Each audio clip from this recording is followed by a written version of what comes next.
ऐसी स्थिति में जिस प्रकार से आपकी पाचन संस्था रोज आपका पेट साफ करती है, अगर उसमें कुछ गड़बड़ हो जाए तो आपको कब्ज नामक बीमारी की शिकायत हो सकती है।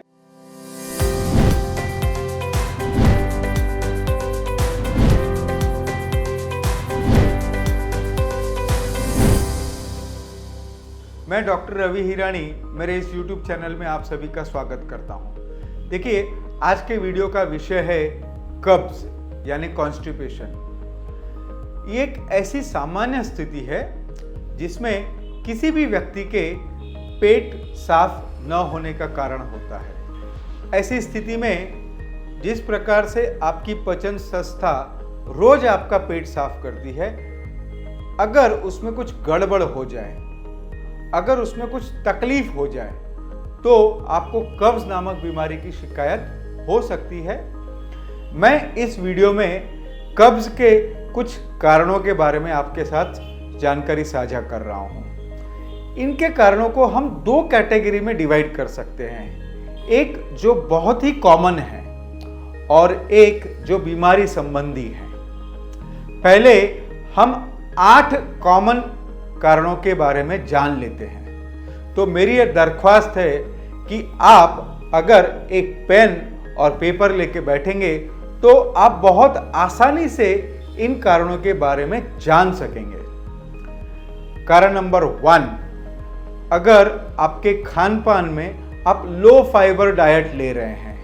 जब मैं लो फाइबर डाइट की बात कर रहा हूं, इसका मतलब अगर आप मैदे से बनी हुई चीजें आप रेगुलरली खा रहे हैं, आप जंक फूड रेगुलरली खा रहे हैं, आप ब्रेड इत्यादि का सेवन रेगुलरली कर रहे हैं, तो आपको कॉन्स्टिपेशन यानी कब्ज की शिकायत हो सकती है। नंबर 2, कई लोगों को कम पानी पीने की आदत होती है। यदि आपके शरीर में पानी की कमी हो गई तो भी आपको कब्ज की शिकायत हो सकती है। नंबर 3, आजकल की हमारी जो लाइफस्टाइल है, हम ऑफिस में एक जगह बैठकर काम करने के आदी हो चुके हैं। हमारी फिजिकल एक्टिविटी एकदम कम हो गई है। अगर आपकी दिनचर्या में फिजिकल एक्टिविटी बहुत कम है तो भी आपको कब्ज की शिकायत हो सकती है। नंबर 4 पर आता है, देखिए जैसे जैसे उम्र बढ़ती है उसके साथ साथ अपनी पाचन क्रिया जो है वो स्लो हो जाती है, धीमी हो जाती है। तो एजिंग ये भी एक कारण है जिसकी वजह से कॉन्स्टिपेशन की शिकायत हो सकती है। नंबर 5 पर आता है प्रेगनेंसी। देखिए, महिलाओं में प्रेगनेंसी के दरमियान उनके शरीर में हार्मोनल बदल होते हैं। उन हार्मोनल बदल की वजह से उन महिलाओं को कॉन्स्टिपेशन की शिकायत बहुत होती है, तो वो भी एक कॉमन रीजन है। नंबर 6 पर आता है, अगर आपकी डेली रूटीन में, डेली डाइट के रूटीन में कुछ बदल हो गया है, जैसे मान के चलिए आपको सुबह शाम एक फिक्स समय पे खाना खाने की आदत है, उसमें कुछ चेंज हो गया हो तो भी आपको कब्ज की शिकायत हो सकती है। कई लोगों को एक आदत सी होती है, जब भी हमें लैट्रिन की अर्ज आती है, जब भी हमें ऐसा लगता है कि मुझे लैट्रिन जाना चाहिए, तो वो लोग उस इच्छा को दबा देते हैं। तो ये नंबर 7 का रीजन हो गया। और नंबर 8, जो आजकल मैं अक्सर देखता हूं, लोगों को डिप्रेशन, एंजाइटी, इन बीमारियों में बहुत ही ज्यादा कॉन्स्टिपेशन की शिकायत है। तो अगर आपको डिप्रेशन, एंजाइटी है तो भी आपको कब्ज की शिकायत हो सकती है। ये हो गए 8 कॉमन कारण जिनकी वजह से कब्ज हो सकता है। अब मैं 4 अनकॉमन कारण यानी बीमारी से संबंधित कारणों के बारे में आपको बताता हूं।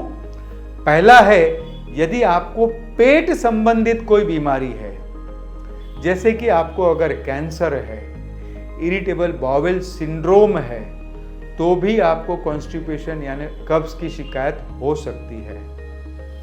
अगर आपको हाइपोथायराइड है या डायबिटीज है, इन बीमारियों में अपनी पाचन संस्था स्लो हो जाती है, उसकी वजह से भी कब्ज हो सकता है।